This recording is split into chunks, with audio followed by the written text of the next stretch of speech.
সুপ্রিয় দর্শক, আসসালামু আলাইকুম। জীবনের গল্পে আপনাদের স্বাগতম জানাচ্ছি। ক্যামেরার সামনে দাঁড়িয়ে হচ্ছে একজন বোন, ওনার জীবনের গল্প শুনবো। আসসালামু আলাইকুম আপু, ওয়ালাইকুম আসসালাম। কেমন আছেন? অনেক ভালো আছি, আপনারা ভালো আছেন? আমি ভালো আছি আপু। আপনার নাম কি?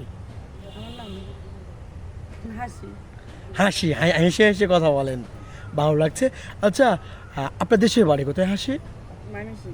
ময়মনসিংহ। হাসি, আপনার বয়স কত বর্তমান? 26। 26 বছর।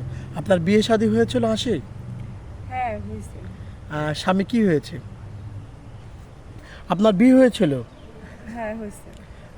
স্বামীকে কেন ডিভোর্স দিয়েছেন বা স্বামী আপনাকে ডিভোর্স দিয়েছে? আসলে উনি আমাকে রেখে আরো দুইটা বিয়ে করছে, এই জন্য ডিভোর্স দিয়ে দিচ্ছে। আপনাকে রেখে আরো দুইটা বিয়ে করেছে। মাশাআল্লাহ, আপনি দেখতে সুন্দর, আপনার নাম হাসি, আপনি হেসে হেসে কথা বলছেন, চমৎকার লাগছে। হাসি, আপনাকে রেখে কেন বিয়ে করলো? আপনার ভিতরে কি এমন নাই? এখন সেটা তারে পেলে তারে জিজ্ঞেস করতে বলতাম, যেহেতু সে না আর কি বলবো। আপনারা দেখতেছেন যে আমার অনেক কিছু আছে, কিন্তু তার কাছে হয়তো আমি ভালো অমূল্য, মানে মূল্য নেই আপনার হ্যাঁ, কাছে। আমার কোনো মূল্য নাই, সেজন্য সে আমাকে রেখে আরো বিয়ে করছে। বিয়ে করেছে, দারুণ লাগছে। হাসি হাসি, আপনি বিয়ে শাদী করতে চান তাই না? হ্যাঁ, কেমন মানুষ পেলে বা কেমন মনের মানুষ পেলে আপনি বিয়ে করবেন?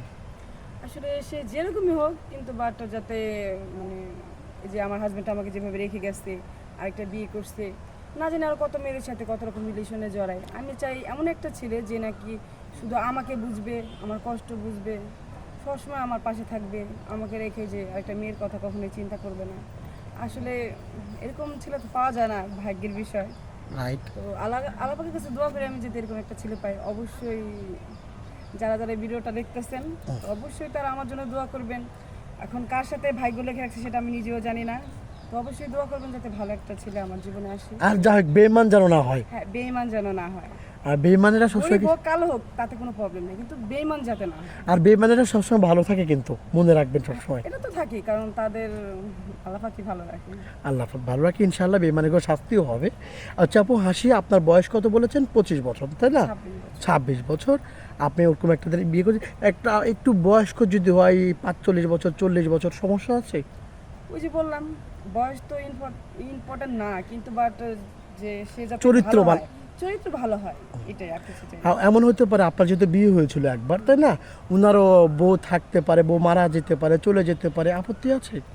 না, তাতে আপত্তি নাই, কিন্তু যাতে কোনো বিবাহিত ছেলে না হয় যে যার বউ আছে, কারণ বউ থাকলে তার চলবে না। সংসার নষ্ট করতে চায় না, কারণ আমার সংসারটা ভেঙে গেছে, আমি বুঝি কষ্টটা, সেই জন্য আমি কারো সংসার ভাঙতে চাই না। দারুণ কথা বলেছেন। আপু আপনার সাথে যোগাযোগ করবে কিভাবে? আপনাদের মাধ্যমে যোগাযোগ করবে, কারণ আপনারা যেহেতু আমার একটা দায়িত্ব নিয়েছেন, জি জি জি। তো অবশ্যই আপনাদের সাথে যোগাযোগ করবে। আপনারা যা ভালো মনে করেন তাই আর কি। আপনি খুবই সরল সোজা একটা আপু, আমার খুব দেখতে খুব ভালো লাগছে আপনাকে। প্রিয় দর্শক, খুবই সরল একটা মেয়ে, হাসি উনার নাম, দেখতে হাসি, কথা হাসি, হেসে হেসে কথা বলে, এরকম একটা স্ত্রী পাওয়া ভাগ্যের বিষয় আপনাদের। উনার সাথে যোগাযোগ করতে চান, ডিসপ্লেতে কি নাম্বার দেখা যাচ্ছে, এই নাম্বার ইমুতে বা হোয়াটসঅ্যাপে হাসির একটা ছবি তুলে বা স্ক্রিনশট মেরে ইমুতে বা হোয়াটসঅ্যাপে পাঠিয়ে দেবেন, আমরা যোগাযোগ করে দিব। সঙ্গে একটা ভয়েস করে পাঠিয়ে দেবেন, আমরা যোগাযোগ করে দেবো। কোনো ভাই অপ্রয়োজনে ফোন কল করবেন না, সরাসরি ফোন কল করলে আমি ব্লক করে দিব। ভাইয়া ফোন কল করবেন না। হাসি, নামাজ কালাম পড়া হয়? হ্যাঁ, তা তো হয়, যেহেতু আমরা মুসলমান, নামাজ তো পড়তেই হবে। সবসময় হয় না অবশ্য, সময় পেলে নামাজ পড়া হয়। হ্যাঁ, যেহেতু এখন ফ্যামিলির উপরে অনেক চাপ, তো নিজেরও মানে একটা সমস্যা হয়ে যায়, পড়া হয় না অতটা। আরেকটা কথা, প্রিয় মানুষ, আপনার ভালোবাসার মানুষ, ভালোবাসতে হবে, না বাসলে আরেকটা পরকীয়া করে চলে যাবে। প্রিয় মানুষকে কি বলে ডাকবেন এবং কতটা আদর করবেন? না, যেহেতু আমার সংসার ভেঙে গেছে, সো আমি নেক্সট ডে যদি আমার লাইফে ওরকম কেউ আসে, অবশ্যই তাকে আমি কখনোই দূরে যেতে দিব না। এর বিনিময়ে যা করা লাগে তাই করবো। দারুণ কথা বলছেন আপু, ভালো থাকবেন, আপনার হাসিটাও চমৎকার। আসসালামু আলাইকুম।